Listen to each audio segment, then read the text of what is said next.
台铁按算讲6月底要起价，要起26.8%哦。即马华人台东的民众压力是真大，观光业者嘛表示讲，伫地动了后，景气是个真歹哦。即马火车搁要起价，因实在是真烦恼。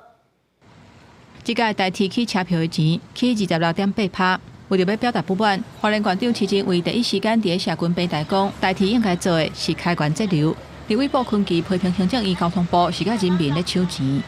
这个时候，花东地区在赈灾之后还没有完全复苏的情况之下，竟然要付出更高的成本，让游客止步。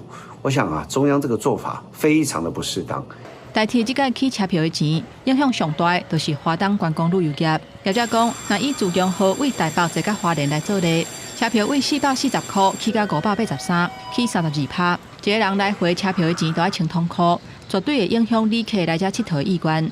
他或许可以选择开车前来，但是如果开车前来的话，是不是又会造成了这个假日的时候塞车的情况更加严重？那客人是不是就会认为，我今天去别的地方旅游，或许还甚至于更加的方便？地震以后观光已经不好，如果经济好涨价就算了，这个时候我们已经够惨了，然后涨价就感觉到对观客来讲，一定又是增加一个负担了。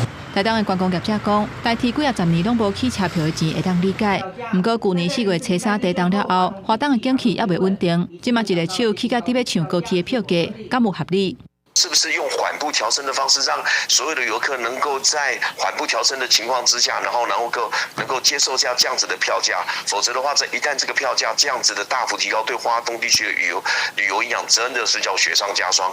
观光业者强调讲，6月23开始起价了后，拄好是接票热的大月，到时百名会影响花东的订房率。花莲市长甲嘉安乡乡长嘛拢表态，希望中央会当以慢慢起价等等的方式来降低对花东观光的冲击。